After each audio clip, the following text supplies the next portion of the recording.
Jai Hind Defense Aspirants, welcome back to my channel SSP Success. Today we are going to cover an important GD topic that was asked in Prayagraj board and it was conducted on 12th of October.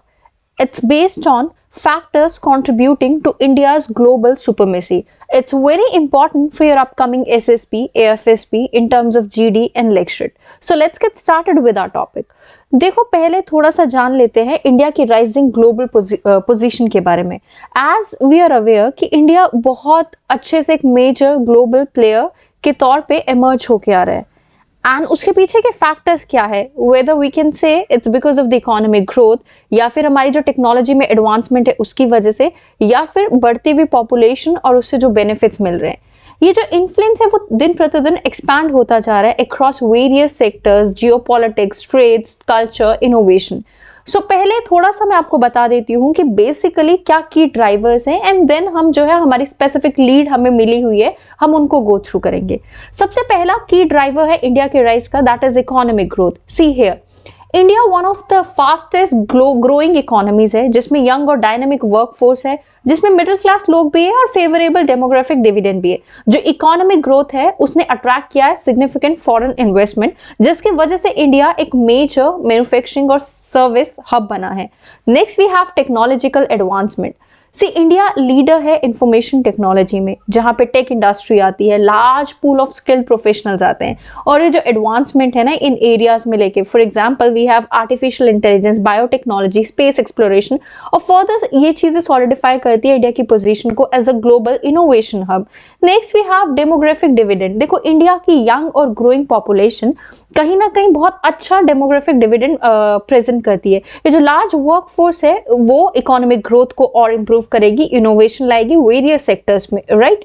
Apart from that we have geopolitic influence also. देखो India के strategic location और जो बढ़ती हुई growing economy और military power है उसकी वजह से हमारा जियोपॉलिटिकल इन्फ्लुएंस भी बढ़ा है। ये बहुत इंपॉर्टेंट रोल प्ले करते हैं रीजनल और ग्लोबल अफेयर में, जिसकी वजह से पार्टनरशिप फोस्टर होती है और अलायंसेस देखने को मिलती है with major powers. Next we have soft power. देखो इंडिया का जो रिच कल्चर हेरिटेज है और जो वाइब्रेंट डेमोक्रेसी है ये कहीं ना कहीं इन्फ्लुएंस कर रहे हैं ग्लोबल कल्चर को और थॉट को। अगर हम मल्टीलेटरलिज्म की बात करें, इंडिया इमर्ज होके आया as a responsible global leader जो कि मल्टीलेटरलिज्म की बात करता है। मतलब मल्टीलेटरलिज्म मतलब ऐसा होता है ना, कहीं पर यूएसए अपना दबदबा मतलब अपनी हेगमनी वो करने की कोशिश करता है, मतलब सिंगल कंट्री रूल करे, लेकिन इंडिया बिलीव करता है कि मल्टीलेटरलिज्म हो, मल्टीपल कंट्रीज जो है वो रूल करे एंड प्रमोट करे peace and development, right. Next we have, अब देखो इसमें 3 लीड थे, एक था आपका जीडीपी ग्रोथ, सेकंड जो लीड है वो हम देखते हैं, सेकंड और थर्ड लीड वैसे वैसे मैं आपको बताती रहूंगी। जैसे सबसे पहले था GDP, second was agriculture sector and third was ये हमारा प्राइम मिनिस्टर जी की जो लीडरशिप है, राइट। अगर देखो सबसे पहली लीड की अगर हम बात करें जीडीपी ग्रोथ, इंडिया की जीडीपी ग्रोथ प्रोजेक्शन में इंडिया की इकोनॉमी को प्रोजेक्ट किया है कि वो 6.5% से 7% तक फाइनेंशियल ईयर ग्रो करेगी मार्च 2025 तक, according to economic survey report 2023 की 24। ये प्रोजेक्शन कम भी हो सकती है। रिजर्व बैंक ऑफ इंडिया ने फोकास्ट किया 7.2 और लास्ट ईयर इकोनॉमिक सर्वे ने फोकास्ट किया था 8.2, राइट। सो सेक्टर वाइज अगर हम कंट्रीब्यूशन देखें इंडिया की जीडीपी का, तो एग्रीकल्चर का कितना है 11.1%, आपका सर्विसेज का कितना है 60% और इंडस्ट्री का 28.9%। अभी इंडिविजुअली सर्विस सेक्टर में क्या क्या आता है देखो, उसमें आती है आपकी finance, banking, insurance, real estate, telecommunication, health care, education, tourism, hospitality, IT and BPO. Contribution है क्या इंडिया की सर्विस सेक्टर का? देखो सर्विस सेक्टर कहीं ना कहीं कंट्रीब्यूट करिए ओवर 50% टू इंडिया जीडीपी। अगर हम एग्जैक्ट फिगर की बात करें 50 to 60 मतलब, राइट। ये जो सर्विस सेक्टर है इस कोविड पैंडेमिक के टाइम पे हर्ट जरूर हुआ था, बट सर्विस सेक्टर जो है वो वर्स्ट इफेक्टेड था बिकॉज इंडिया की ग्रॉस वैल्यू एडेड डिक्लाइन हुई थी 55% से 53%, राइट। इंडिया एक्सपोर्ट हब है फॉर सॉफ्टवेयर सर्विसेज। इंडियन जो आईटी आउटसोर्सिंग सर्विस मार्केट है वो ग्रो करेगी 6 से 8% के बीच में बिटवीन 2021 टू 2024। सितंबर 2023 में इंडिया ने रिटेन किया अपना rank, that is 40th rank, कहाँ पे ग्लोबल इनोवेशन इनोवेशन इंडेक्स में due to successful advancement in services जो कि टेक्नोलॉजिकली डायनेमिक है, जिनको ट्रेड भी किया जा सकता है internationally. Indian service sector largest recipient है एफडीआई इनफ्लोज का, जिसका वर्थ है $108 billion and that is the data between April 2000 and December 2023। Apart from that अभी क्या सेकेंड सेक्टर जो है हमारा, दैट इज इंडस्ट्रियल सेक्टर। यहाँ पे देखो सबसे पहले क्या है, मेजर रोल है सर्विस का, फिर है इंडस्ट्री का, एंड देन है आपका एग्रीकल्चर का। तो इंडस्ट्री सेक्टर की बात कर लेते हैं, क्या स्टेटस है। देखो इंडिया की इंडस्ट्रियलाइजेशन प्रोग्रेस वो उतने कंसिस्टेंटली नहीं ग्रो करी जितनी हमारी नेबरिंग कंट्री कर रही है, फॉर एग्जांपल चाइना। देखो एलपीजी रिफॉर्म्स आए 1991 में कि हम लेबर इंटेंसिव इंडस्ट्रियलाइजेशन करें, राइट। फिर भी हमने देखा कि काफी स्टेगनेंट इंडस्ट्रियलाइजेशन है इंडिया में, और उसके लिए पीछे कुछ फैक्टर्स है। सबसे पहला, बहुत कम रिसर्च एंड डेवलपमेंट में इन्वेस्टमेंट किया जाता है। करप्शन एंड रेड टेपिज्म ने टेक ओवर कर रखा है, जिसकी वजह से cost of doing business add हो जाती है, इन्वेस्टमेंट आ ही नहीं पाती है। इनफॉर्मल इकोनॉमी का डोमिनेंस है। देखो कंपटीशन है इनफॉर्मल इकोनॉमी से जो ऑपरेट करती है आउटसाइड रेगुलेटरी फ्रेमवर्क, और कहीं टैक्सेस आ गए, अनइवन प्लेइंग फील्ड आ गया, मतलब नॉर्मल इंडस्ट्रियल एंटरप्राइजेस के लिए, जिसकी वजह से उनकी ग्रोथ प्रोस्पेक्ट इंपैक्ट हो रही है, राइट। Next, skills mismatch. देखो काफी ज्यादा जो डिस्क्रिपेंसीज देखी जाती है, जो स्किल डिमांड की गई है इंडस्ट्रीज के द्वारा और जो वर्कफोर्स पोजेस करती है, जिसकी वजह से क्या होता है, अंडर एम्प्लॉयमेंट होता है और इनएफिशिएंसी होती है इंडस्ट्रियल सेक्टर में। देखो as per the skill India report, सिर्फ 5% of Indian population formally skilled है as compare to the UK जिनमें 68% है और जर्मनी जिसमें 75% है। सप्लाई चेन के वल्नरेबिलिटीज एंड रेजिलियंस की बात करें, डिपेंडेंसी है इंपोर्टेड रॉ मटेरियल पे, जिसकी वजह से इंडियन इंडस्ट्रीज जो है वो काफी ज्यादा ग्लोबल सप्लाई चेन डिसरप्शन से प्रभावित होती है, जिसकी वजह से we need strategies so that हम अपना डोमेस्टिक सप्लाई चेन को स्ट्रेंथन कर सके और लोकल मैन्युफैक्चरिंग को प्रमोट कर सके, राइट।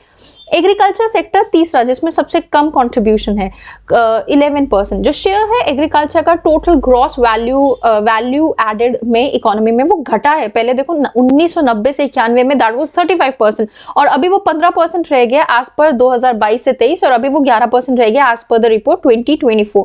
एग्रीकल्चर सेक्टर की एस्टिमेशन की बात करें, वो 80% ऑफ इंडिया जीवीए होल्ड कर रहा था फाइनेंशियल ईयर 2024 में। देखो एम्प्लॉयमेंट जनरेशन की बात करें, as per the periodic labour force survey, about 45.76% of total workforce engage थी एग्रीकल्चर में और एलाइड सेक्टर में 2022 से 23 के डेटा में। फॉरेन अर्निंग्स की बात करें 2022 से 23 में agriculture export somewhat around $43.37 billion था, जिसमें इंक्रीज देखने को मिला 6.04% over the export of 40.90 billion, right. देखो एग्रीकल्चर सेक्टर जो है ना हमारे कंट्री का, that rank second largest producer of fruits, vegetable, tea, farm, fish, sugar cane, wheat, rice, cotton and sugar. और जो हॉर्टिकल्चर प्रोडक्शन था दैट वाज 355.25 मिलियन टन, जो कि हाईएस्ट एवर था इंडियन हॉर्टिकल्चर के लिए, राइट। क्या करंट स्टेटस है, दैट ये हमारी कौन सी लीड है, ये हमारी सेकेंड लीड है, इंडियन डायस्पोरा वाली, ओके। सो देखो इंडियन डायस्पोरा जो है that is one of the largest in the world, जिसका एस्टिमेटेड है 18 million people of Indian origin living abroad. एक सेकेंड रुको, सी सबसे पहला हमारा जीडीपी ग्रोथ हमने कवर किया। जीडीपी ग्रोथ के बाद हमारा क्या है, second lead is Indian diaspora. Indian diaspora is one of the largest in the world, जिसका एस्टिमेशन कितना, 18 million people of Indian origin living abroad. USA, Saudi Arabia, United Arab Emirates, Malaysia, Myanmar, UK, Sri Lanka, South Africa, Canada, सब जो है Indian diasporic population को host करते हैं for at least 1 billion each. According to global migration report 2020, India जो है वो largest country है जिस ओरिजिन ऑफ इंटरनेशनल माइग्रेंट्स, जिसमें 17.5 मिलियन स्ट्रॉन्ग डायस्पोरा है वर्ल्ड के across. According to world bank report, India receive करती है अप्रोक्सीमेटली $87 बिलियन रेमिटेंसेज। ये डेटा 2021 का है, और USA being the biggest source जहां से रेमिटेंसेज आती है, राइट। देखो सिग्निफिकेंस क्या होता है इंडियन डायस्पोरा का, उससे हमें इकोनॉमिक कंट्रीब्यूशन मिलती है in terms of what, in terms of remittances, जैसे India being the largest receiver of remittances in the world. Second, cultural influence, India का जो डायस्पोरा है वो सिग्निफिकेंट कल्चरल इन्फ्लुएंस मिलता है होस्ट कंट्रीज पे। इंडिया का फूड, म्यूजिक, डांस, क्लोथिंग, ये सारे पॉपुलर है various parts of the world में बिकॉज ऑफ व्हाट, इन्फ्लुएंस की वजह से Indian diaspora. For example Indian restaurants आपको देखने को मिलेंगे अमेरिका में।